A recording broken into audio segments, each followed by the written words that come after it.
Alright, 2BU. So I have a confession to make. Here at the Blackout Adventures, we are some of the worst content creators you could ever imagine. Here, we just had a huge thing come into our lives, and we just got the Yucca-Pac camper installed on Jolene. And we didn't really do any content. So what happened was everything came last minute. Things were delayed. We finally rushed to get it on, drove 6 hours through the night, storms, you know, the whole kit caboodle, just so that we could get the Yucca-Pac camper installed. I did get some footage at the install. You've probably seen it if you follow us on Instagram, but I didn't do the real meat that I wanted. Then when we went to the expo, I was hoping to turn around and get more meat on that and get a good video, especially when I had the option of getting Dave there and maybe have some questions with him. But expo, pouring rain, torrential downpours, which side note is a great test for this camper, but there's no way we're going to be able to film content on it. We're mostly trying to stay dry. So needless to say, Alberta's had record rainfalls. Campsites are flooded out, and this Canada Day weekend we decided to kind of hold off a bit and save our camping for a bit better content time. This means on this day I actually have a little bit of sun. The radar shows storms coming in the next couple hours. The camper is empty, so now is the best time, I think, to turn around and give you a walkthrough, show you why this interested us and why we bought it. So let's find our nice little quiet spot to park, and I'll walk you through this.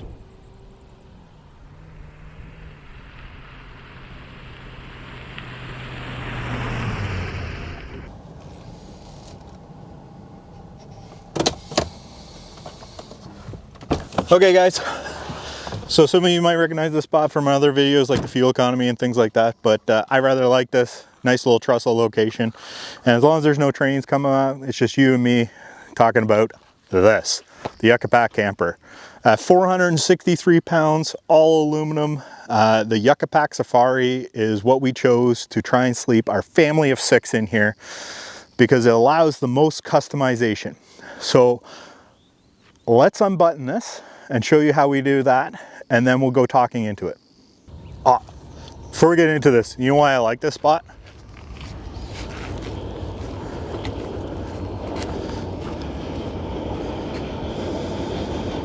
Trains. Okay, so first thing we gotta do is pop the front, and this is where the Ford is amazing because the 2 steps. I know these overhang low, we might raise them up, but they're perfect for the kids right now.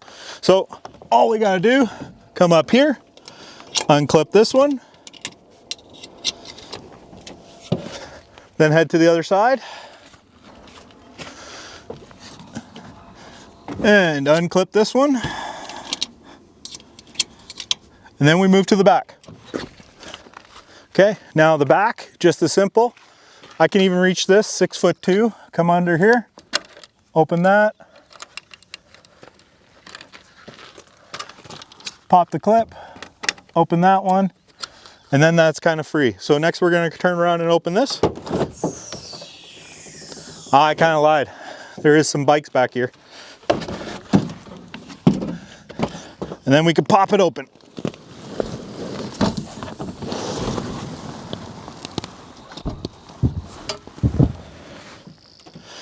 And then we go inside. Okay, one of the key things I also did, love about the Ford, never thought I would, but this actually makes getting in that camper super easy. Watch. Hey, and I got a belt on this time. Okay, so with the back popped, we just simply pop these panels, push up and lock out that side, come to the front, push off this panel, and then push up and lock out the front. And there you have it. It's pretty much ready to go. Okay, so there you have it in all its glory, all popped up. This is one of the key things that we really like about the camper is the fact of how tall the Safari gets. This is the Safari. They do have a wedge type that would turn around an angle like that. Obviously, it may be a little bit easier setup, but with our family of 6, we wanted to maximize the room. And there is over 8 feet of headroom in there, and we'll go take a look in a second there. But one of the things I figured I will do now is kind of a whole walk around to get you a feel now that it's all popped up. Okay, first off, I like right here. There's a lot of real estate here to put stuff, and I'll get to the other side in a second, but let's face it, us overlanders are just new gypsies, and we like to turn around and pack everything on the outside to show off all our expensive gear. So this has tons of real estate to put roto packs, tanks, molly panels, things like that, and it's all good to go. Next up, we got this big, huge door. And it's funny because talking about this big empty space here, Dave actually thought about centering it off, he told me, but decided against it. And I'm kind of glad he did. So let's turn around and open this. Nice, huge, positive locks. I like the fact that you can actually put a padlock on here, along with actually getting key-to-like locks for everything else. No, this isn't able to do with your auto unlock. Just not there with technology yet, but it's there. So opening it up, we option for the bug screen that has the nice long zipper here. And we also have the insulation package. You can see it tucked up here, but we'll get into that once we get in the inside. So with these gigantic doors, with this molly panel up top here, these amazing gas struts that are able to actually hold a decent amount of weight. I can't remember the specs on those ones, but we can actually get a lot of airflow coming through. Let's go to the other side and then we'll work our way to the back. Okay, so you get the same big long door here, same lock, same key, same positive open. You get the nice big screen, insulation package, and then moving forward to here, every single camper that they put out at Blind Man already has these built in. This is a 110 so that you can turn around and charge. And then this is the standard solar port so that you can turn around and put a solar panel. And if you watch our power video, you'll see where I plug that in. We did not get Dave to install a electrical package on there. He does list the basic electrical package on his website, and he does do a lot of custom stuff. We kind of wanted to build it ourselves because we don't necessarily know where we're going. And if you watch our simple 12-volt electrical video, you can see what we used for the Expo and how we actually utilized kind of this stuff. So again, lots of space on the other side. You still have some space here, but you also have these here, which gets us into the other side where all the electrical stuff is kind of supposed to. Now let's go talk about the roof. Okay, one thing I want to highlight while we're up here is obviously the roof rack. So it's got 4 pieces of extruded aluminum. I believe it's 40-40. Somebody can quote me on that. I'm still trying to figure out extruded aluminum dimensions. But anyways, with this, it gives us that other added benefit of storage. The other thing that at least hopefully in a coming video is we're going to mount our solar panel up here so that we can plug it into the connector just down below and then possibly route something else. Comment below. I don't necessarily want to drill holes in this roof to pass the solar panel wiring through. What's your solution? Because I also don't want to have hanging wires here that branches are going to go. Because, well, we're a full-size truck, and that full-size truck is going to cause issues because we're going to squeeze us down trails we probably shouldn't be. So, again, let us know what you think. Another thing that I want to point out is the awning brackets. So, right here and here, because of Jolene being the size it is a slightly larger awning that's going to need.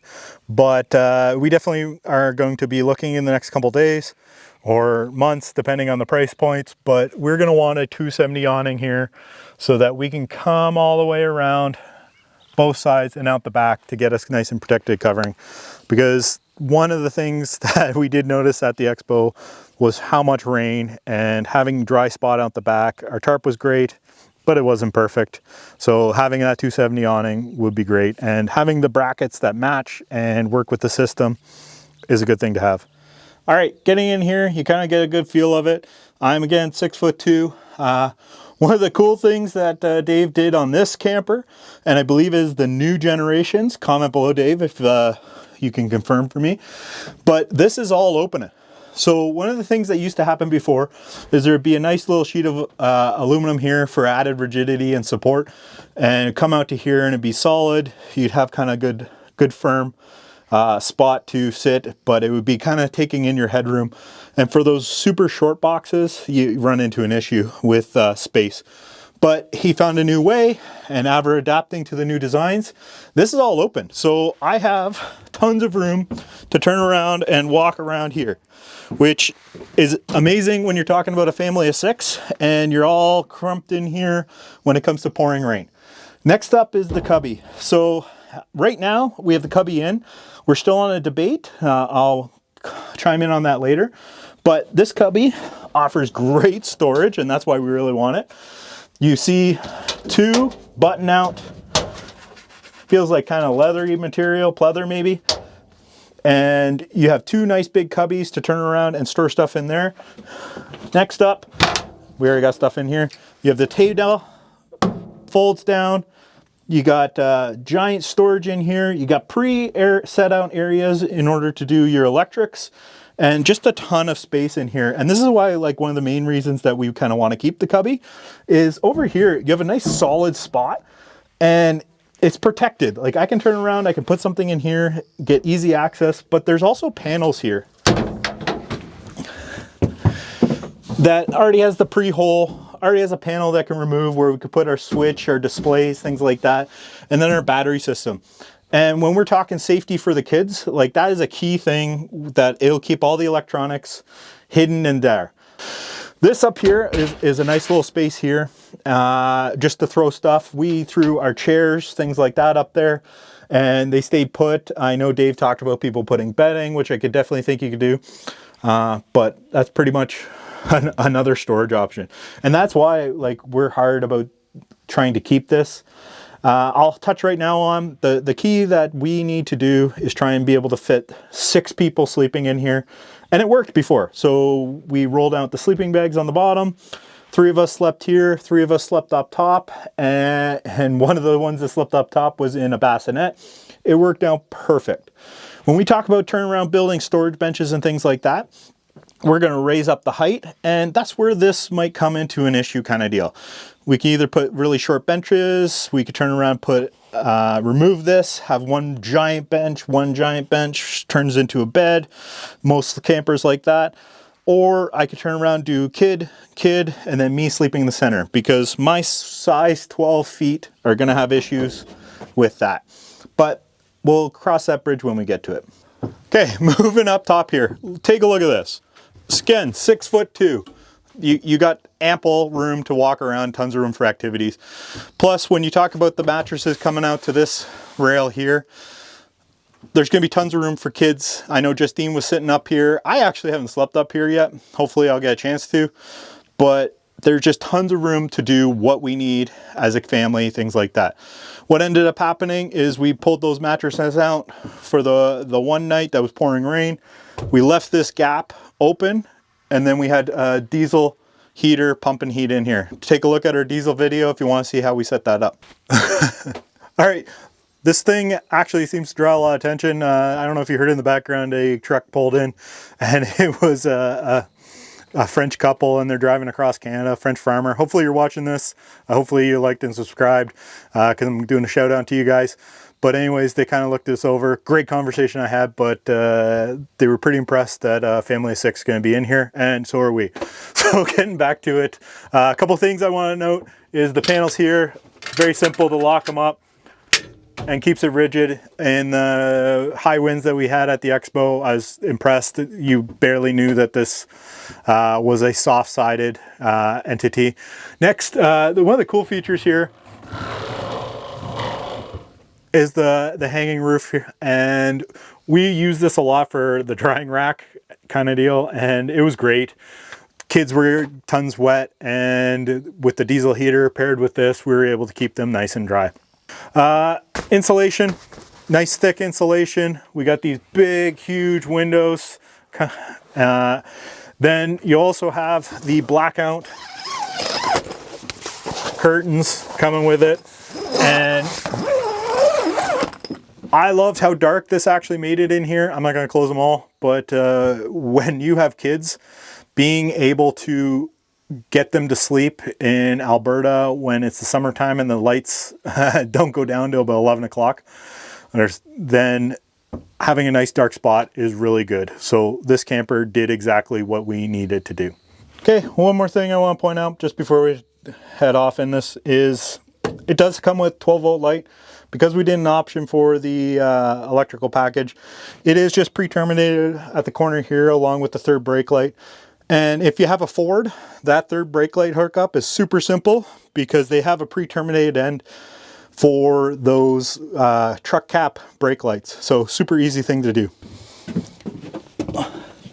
So there you guys have it. That is going to be the Baker Adventures future home for adventures. And I hope you guys stay with us because there's obviously more to come. There's more features ingrained in this that I know I'm missing because I'm running out of power. And I kind of want to get this video out to you, but there's definitely some things that we want to add. And those would be the benches, sleep system down here. We're going to finish our 12-volt system, get that nicely installed, make it look neat and tidy, and progress and upgrade as we need it, and get that awning. Because I got some really cool ideas. I'm looking at a couple things to expand our awning system and our living space so that it makes it easier and nicer for the large family that we have. So stay tuned, more to follow. But while you're doing that, go check out our website, thebakeradventures.com, where you can read about all this stuff and get cool little merch and help support our channel. So thank you for watching, and hopefully see you out on the trail somewhere.